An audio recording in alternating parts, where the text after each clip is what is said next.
आपने कई बार ये सुना ही होगा कि हमारे साथ अच्छा हो या बुरा, हमारी जीत हो या हार, कहीं ना कहीं हम उस हार या जीत के जिम्मेदार स्वयं होते हैं। किंतु हमारे अंदर कौन सा ऐसा फैक्टर है जो हमारे जीत को या हार को तय करता है? क्या आपने कभी इस बात पर गौर किया है? आपका हाँ या ना जो भी जवाब हो, लेकिन आज की ये बुक समरी इस बात को बड़ी ही बारीकी से हमें समझा देगी। तो आज की इस बुक समरी का नाम है माइंड सेट, जिसे कैरोल्स ड्वेक जी ने लिखा हुआ है, जो एक साइकोलॉजिस्ट और उसके साथ ही एक बेस्ट बुक सेलर लेखक भी हैं। उन्होंने पर्सनालिटी और सोशल डेवलपमेंट फील्ड में अपना बहुत बड़ा योगदान दिया हुआ है। खास करके माइंड सेट के ऊपर 2011 में अमेरिकन सोशोलॉजिकल एसोसिएशन ने उन्हें बड़े बड़े अवार्डों से सम्मानित किया हुआ है। तो आइए उनके द्वारा लिखी हुई माइंड सेट बुक समरी को जानते हैं। दोस्तों, आज की इस वीडियो के जरिए आपको बहुत कुछ सीखने को मिलने वाला है, इसीलिए वीडियो को अंत तक जरूर देखिए। तो बिना समय गवाए चलिए वीडियो की शुरुआत करते हैं। जब आपका सामना फेलियर से हो जाता है, तब आपके मन में पहला विचार क्या आ जाता है? क्या आपका कॉन्फिडेंस तुरंत कम हो जाता है, या आप उस हार को एक लर्निंग एक्सपीरियंस के रूप में देखते हैं? आप हर एक चैलेंजेस को इस नजरिए से देखते हैं कि बस ये साबित करने का मौका है कि आप कितने स्मार्ट और टैलेंटेड हैं। तो ऐसा क्यों होता है कि कुछ लोग एक चैलेंज को पार करने के बाद ग्रो करने लगते हैं और कुछ लोग उसके आगे घुटने टेक कर कभी आगे ही नहीं बढ़ पाते हैं? आपके हर एक सवाल का जवाब आपको इस माइंड सेट बुक समरी में मिलेगा। आप समझेंगे कि कैसे आपके बारे में आपकी सोच आपकी जिंदगी के हर पहलू पर अपना गहरा असर डालती है। इस समरी को पूरा सुनने के बाद आप जानेंगे कि आपका माइंड सेट यानी कि आपका नजरिया कितना इम्पोर्टेंट होता है। ये आपके जीने के तरीके और प्रॉब्लम को सामना करने के लिए एबिलिटी पर असर डालता है। इसमें आपको अलग अलग माइंड सेट वाले लोग किस तरह अपनी जिंदगी को जीते हैं उसकी भी झलक देखने को मिलेगी। इस तरह आप अपने खुद के माइंड सेट के बारे में भी जानेंगे और उसके साथ ही आप ये भी समझेंगे कि अगर ज़रूरत पड़े तो आप खुद को कैसे बदल सकते हैं। तो आप समझते हैं पहले वाले चैप्टर माइंड सेट से। माइंड सेट क्या ये प्रकृति है या परिवेश जो एक इंसान को उसकी पर्सनालिटी देती है? हालांकि इंसान होने के नाते हम सभी में कुछ बातें कॉमन जरूर होती हैं, लेकिन फिर भी हम एक दूसरे से बिल्कुल अलग और यूनिक हैं। हमारे जैसा कार्बन कॉपी इस पूरी दुनिया में कोई नहीं है। तो एक्सपर्ट्स का कहना है कि हर इंसान का एक बेसिक नेचर होता है जो कभी भी नहीं बदलता। कुछ फिजिकल कैरेक्टरिस्टिक्स का फर्क जरूर होता है जो हमें एक दूसरे से अलग बनाता है। वहीं दूसरी ओर कुछ एक्सपर्ट्स का मानना है कि लोगों का माइंडसेट इस बात से बनता है कि उनकी परवरिश किस तरह से की गई थी और उन्हें अपनी जिंदगी में कैसे माहौल और चैलेंजेस का सामना करना पड़ा और वो किस नजरिए से चीजों को देखते हैं। तो अब इन दोनों में से कौन सही है?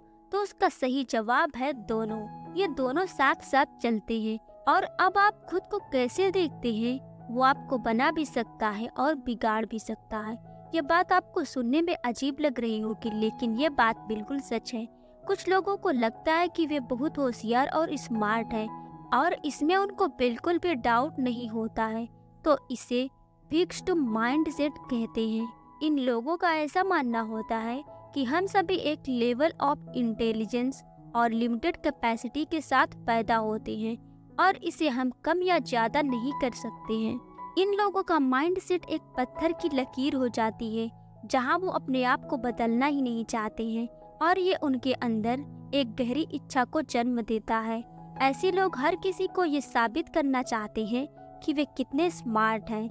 लेखक ने इस तरह के माइंडसेट को बहुत से लोगों में देखा हुआ है जो इसे एजुकेशन, कैरियर और रिलेशनशिप में दिखाने की कोशिश करते रहते हैं। ऐसे लोगों को लगता है कि हर एक सिचुएशन खुद को एक स्मार्ट साबित करने का मौका है और अगर वे लोग ऐसा नहीं कर पाए तो वे खुद को एक फेलियर समझने लगते हैं। Next chapter growth mindset.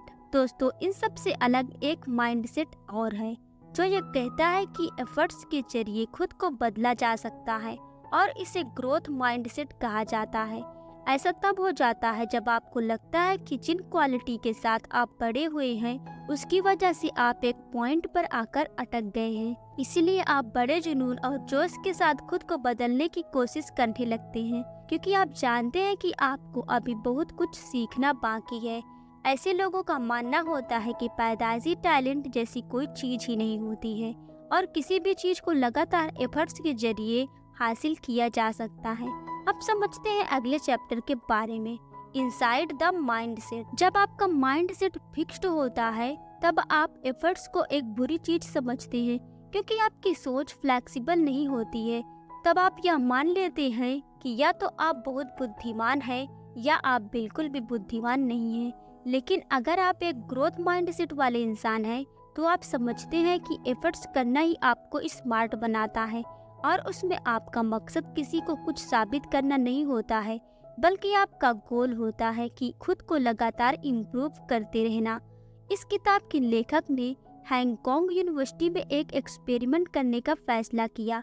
इस यूनिवर्सिटी में पढ़ाने के लिए इंग्लिश भाषा का इस्तेमाल किया जाता है, तो जाहिर सी बात है कि उस यूनिवर्सिटी में कुछ ऐसे स्टूडेंट्स थे जिनको इंग्लिश लैंग्वेज अच्छे से नहीं आती थी। जब उन स्टूडेंट्स को एक सर्वे में पूछा गया कि उन्हें अगर कोई ऐसा कोर्स ऑफर किया जाए जो उनके लैंग्वेज के स्किल को पहले से ज्यादा बेहतर करेगा, तो क्या वो इसे करना चाहेंगे। जिन छात्रों ने हाँ में जवाब दिया उनका ग्रोथ माइंडसेट था। उनका यह मानना था कि आप कुछ सीख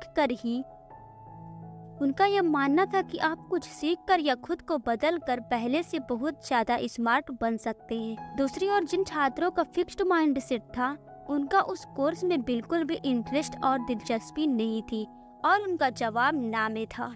और उन स्टूडेंट्स का मानना था कि हर इंसान के बुद्धिमानी का एक लेवल होता है और इसे बदलने के लिए कुछ भी नहीं किया जा सकता।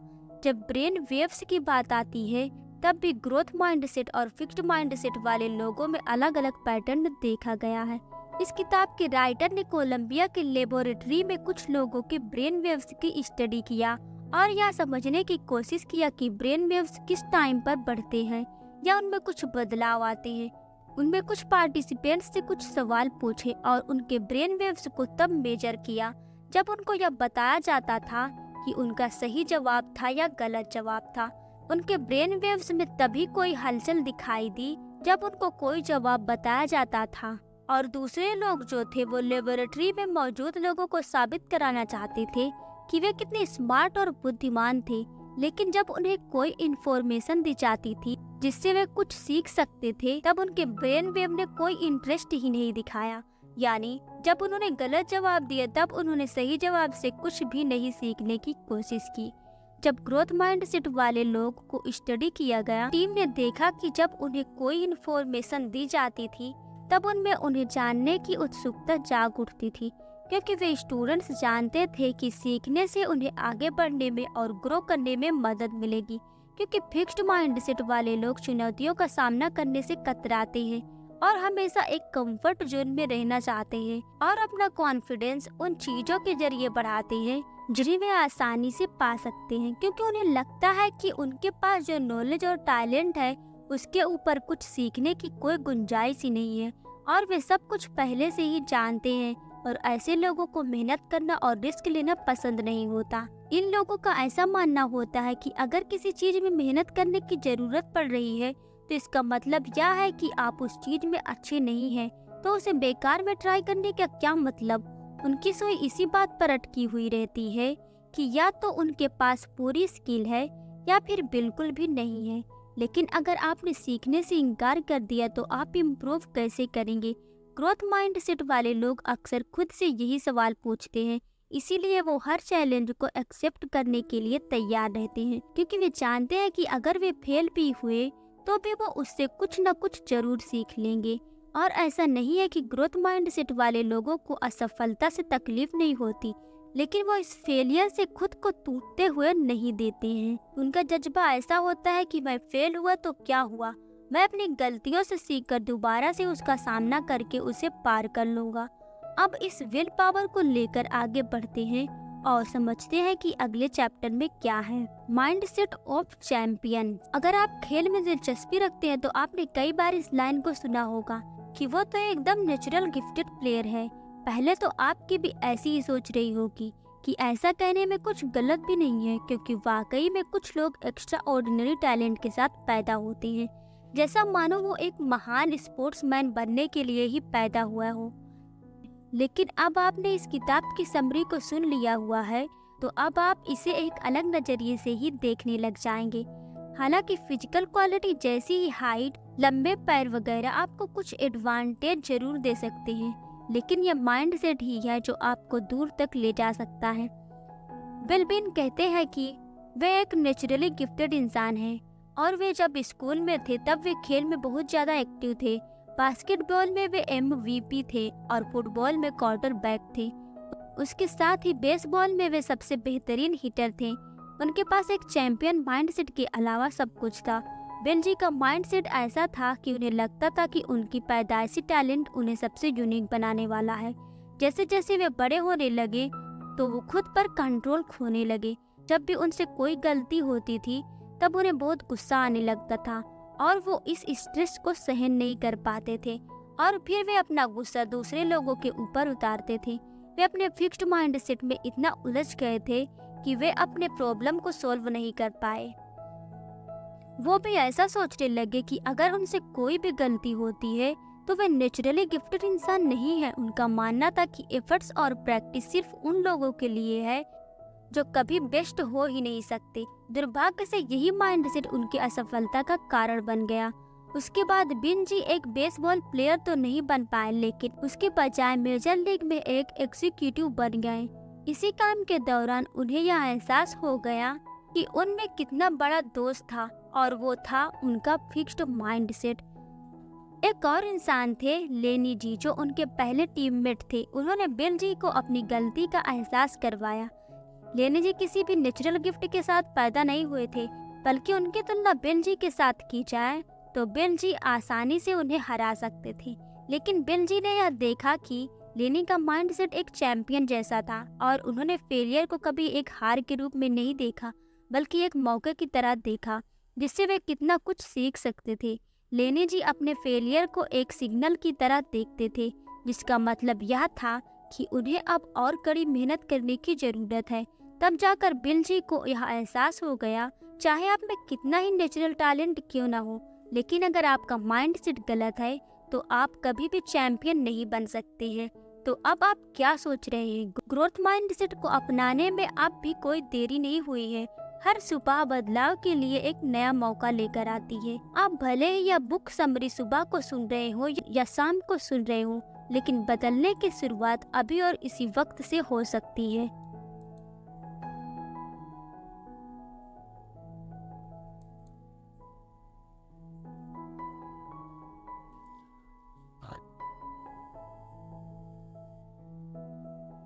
आज की इस माइंडसेट बुक में